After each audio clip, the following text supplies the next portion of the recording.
Hi అండి అందరికీ. ఇందులో ఏంటంటే ఇవన్నవండి ఒక మంచి ఉద్దేశంతో అండ్ మంచి వీటిలతో యూట్యూబ్లో చూసుకోండి. చాలా మందికి మన లైఫ్ ఎందుకింత మిజరబుల్ హాయ్ హాయ్ ఫ్రెండ్ ఆందోళన హాయ్ ఫ్రెండ్ డిస్టర్బ్గా ఉంది అని ఆలోచించే వాళ్ళందరికీ ఈ వీడియో చాలా ఉపయోగపడుతుంది. నేను ఊరికే ఈరోజు నేను ఒక విద్యను నేర్చుకుందామని చెప్పి ఇక్కడికి వచ్చాను. యాక్చువల్లీ నేను ఇది 2019లోనే నేర్చుకున్నాను. మా ఫ్రెండ్ రికమెండ్ చేసింది ఈ విద్యని. ఇది కొత్త విద్య ఏం కాదండి, ఇది 2000 సంవత్సరాల క్రితం మన భారతదేశం నుండి వెళ్ళిపోయిన విద్య. బుద్ధ మహానుభావుడు అందరికీ నేర్పించగా మర్చిపోయిన విద్య ఇది. కానీ బర్మా దేశంలో మన కోసం చాలామంది కొన్ని తరాలుగా మన కోసం భద్రపరిచిన విద్య అండి. దీన్ని గోయంకా గారు తిరిగి భారతదేశానికి తీసుకొచ్చారు.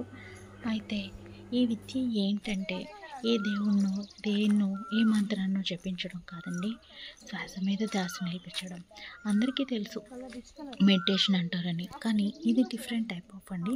దీని పేరు విపసన. ఇది చాలామంది చేయొచ్చు, చిన్నపిల్లల నుంచి పెద్దవాళ్ళ వరకు ఎవరైనా చేయొచ్చు. మన ప్రశాంతతని మనం ఎక్కడి నుంచో సంపాదించుకోవాలనుకోవడం చాలా కష్టమైన పని. కానీ ఇప్పుడు మన ప్రశాంతతను మనం ఈజీగా సంపాదించుకోవచ్చండి ఈ విద్య ద్వారా. ప్రశాంతత అనేది ముఖ్యంగా ఉండి, శాంతంగా ఉండి, అలాగే మన లైఫ్లో సంతృప్తి కలగడమే చాలా ముఖ్యమైన విషయం కదండి. అలాగే ఈ విద్యలో మనం ఇవన్నీ నేర్చుకుంటాము. అట్లాగే ఇక్కడ చిన్నపిల్లలకి ఈ మధ్య కాలంలో ఏమైందంటే, నేను వెళ్ళడానికి నాగార్జున సాగర్ దమ్మ అంటారు దీన్ని, దమ్మ నాగార్జున సాగర్. సో ఇక్కడ ఈ మధ్యన టీనేజర్స్ పిల్లలకి ఒక కోర్స్ నడిచిందండి. టీనేజర్స్లో ఈ రోజులో వచ్చే సమస్యలు మనందరికీ తెలుసు. చిన్న వాటికి వాళ్ళు భయపడతారు, అలాగే పెద్ద డెసిషన్స్ కూడా తీసుకుంటున్నారు. అలాంటివన్నీ కంట్రోల్ చేయడానికి, మన మనసు మీద మనకి కంట్రోల్ ఉండడం కోసం ఈ విద్యను నేర్చుకోవడం చాలా ముఖ్యమని నేను అనుకుంటున్నాను అండి.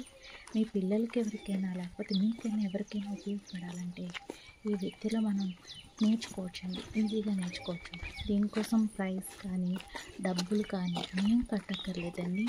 మనం ఇది ఆన్లైన్ ద్వారా రిజిస్టర్ అయ్యి, ఈ బ్రాంచెస్ చాలా ఉన్నాయండి, హైదరాబాదే కాదు, ఆంధ్ర, తెలంగాణ, ఇంకా నార్త్ ఇండియన్ కంట్రీస్లో కూడా ఉన్నాయి. సో మీరు గూగుల్లో సెర్చ్ చేసుకుంటే దమ్మ విపసన అని, అందులో మీకు ఎక్కడెక్కడ ఉన్నాయో ప్రాక్టీస్ అంతా చూపిస్తారు.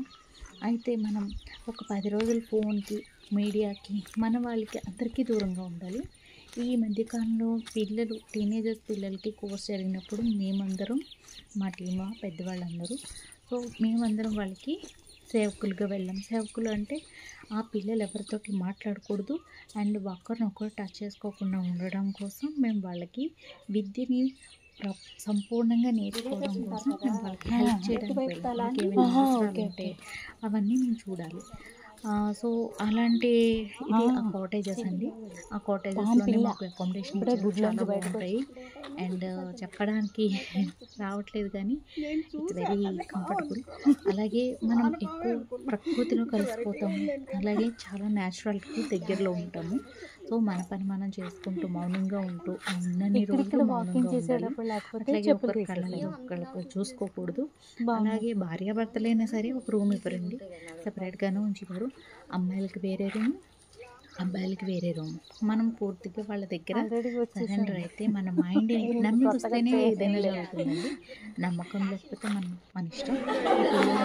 చిన్న పిల్లలు ఎవరో ఏమో అన్నారు, ఇంకా అందులో ఒక అమ్మాయికి ఐఐటీలో లేదు మీరే బాగున్నారు, ఆఫర్ వచ్చింది. తపస్సు చేశారు కదా, కూడా ఫేస్ లో గ్లో ఉంది. చిన్న పిల్లలు వాళ్ళందరూ కానీ ఎవరెవరో సినిమా పాటలు విన్నారంటే ఎవరెవరు ఇక్కడ ఎవరికైనా అవసరం ఉంటే చేయొచ్చు. అలాగే మేము సినిమా దీని పక్కనే నాగార్జున సాగర్ ఉంటుంది. సో ఆ పక్కన చూస్తుంది కదా, ఆ కొండల మధ్యలో వెళ్ళి సాయంత్రం టైమ్స్లో వెళ్ళి మేము అక్కడ 1 hour తపస్సు చేసాము. తపస్సు ఇన్ ద సెన్స్ మెడిటేషన్.